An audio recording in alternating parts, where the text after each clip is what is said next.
Sir, আপনি কি কোনো কিছু নিয়ে ভাবতেছেন? হ্যাঁ ভাবছি। এই উত্তরপাড়ার চেয়ারম্যান আছে না, আতাউল, ওর নামে অনেক অভিযোগ, কিন্তু প্রমাণের অভাবে ওকে ধরতে পারছি না। স্যার, যে যত বড় অপরাধী হোক না কেন, তার কোথাও না কোথাও প্রমাণ অবশ্যই থাকে। হুম, তা অবশ্য বুঝলাম, বাট প্রমাণটা পাবো কোথায়? স্যার, গোপন সূত্রে জানতে পেরেছি উত্তরপাড়ার একটা ছেলে শুভ, ওর কাছে গেলে চেয়ারম্যানের সম্পর্কে আমরা গোপন তথ্য পাবো আর কিছু। হুম, ঠিক আছে, তাহলে ওর সাথে তাহলে বসার ব্যবস্থা করো। দেখো ওর কাছ থেকে যদি কোনো ভালো প্রমাণ পাওয়া যায় তাহলে আমাদের জন্য সুবিধা হবে। তাহলে স্যার চলেন, থানায় যাই স্যার। ঠিক আছে, চলো।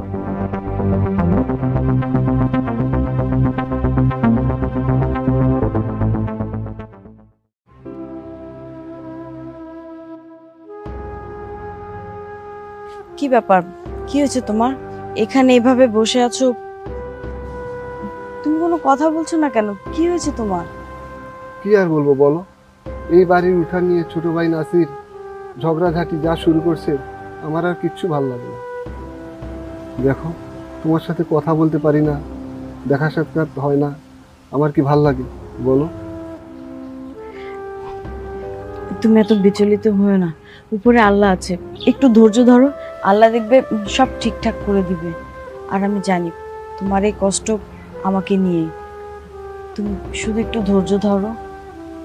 রুমানা, তুমি পাশে আছো বলেই আমি সব কষ্ট ভুলে থাকি। আমি যে কি করব কিচ্ছু বুঝতে পারতেছি না।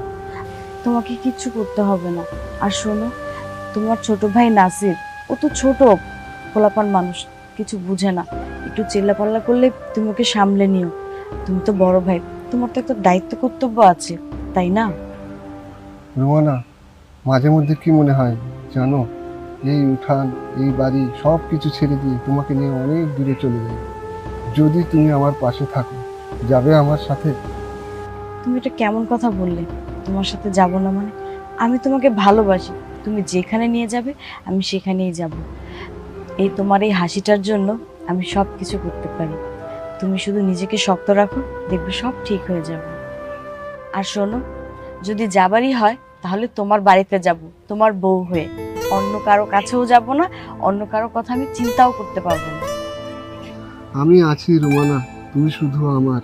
হ্যাঁ, আমি শুধুই তোমার।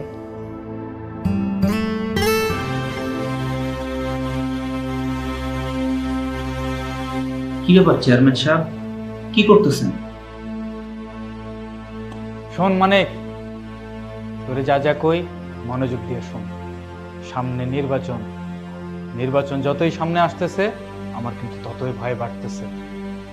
কিন্তু চেয়ারম্যান সাহেব, আমার যা যা করতে কইছেন সবই তো আমি করতেছি, কিন্তু আশেপাশের মানুষ তো নানা কথা কইতেছে। শুনলাম কেউ কেউ ডিবি পুলিশের সাথেও লোকে যোগাযোগ করতেছে। আরে রাখ তোর ডিবি পুলিশ, ওগো যায় টাকার লোভ দেখা, যদি তাতে কাজ না হয় তাহলে ভয় দেখা। হ চেয়ারম্যান সাহেব, ঠিকই কইছেন, টাকার লোক বড়ই খারাপ। কিন্তু কি করবো চেয়ারম্যান সাহেব, একটা বুদ্ধি দেন। শোন, যদি ওগরে টাকার লোভ দেখাবি, ওগরে ভয় দেখাবি, যদি না হয় ওকে পরিবারেরও ভয় দেখাবি, যদি তাতেও কাজ না হয় তাহলে রাতের অন্ধকার আছে। আপনি নিশ্চিত থাকেন চেয়ারম্যান সাহেব, আমি কাউকে বেশি মাথা নাড়াইতে দিব না। আমি তো আছি, আমার উপর আস্থা রাখেন। শোন মানিক, নির্বাচনে যদি আমরা জিতি তাহলে আমরা রাজা, আর যদি হারি তাহলে জেল নিশ্চিত। তাই নির্বাচনে কোনোভাবে হারা যাবে না।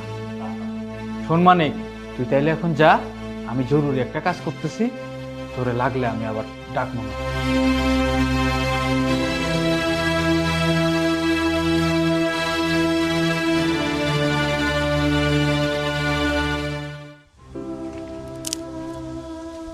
কি ব্যাপার?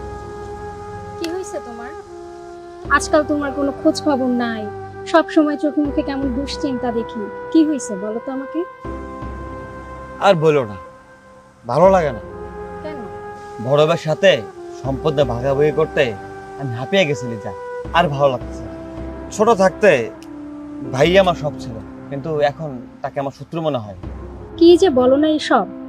রফিক ভাই তোমার বড় ভাই, তাছাড়া তিনি অনেক ভালো মানুষ। হয়তো কিছু বিষয় নিয়ে সমস্যার মধ্যে আছে তিনি, এই জন্য এমন করছে। তুমি মন ভারী করে রেখো না। আমি জানি একদিন সব ঠিক হয়ে যাবে। বিশ্বাস রাখো নিজের প্রতি। তুমি না থাকলে কে বুঝতো আমার মন, কে বুঝাতে পারবে আমাকে বলো? এই জন্য তোমাকে তো ভালোবাসি। আসো পাশে এসে বসো।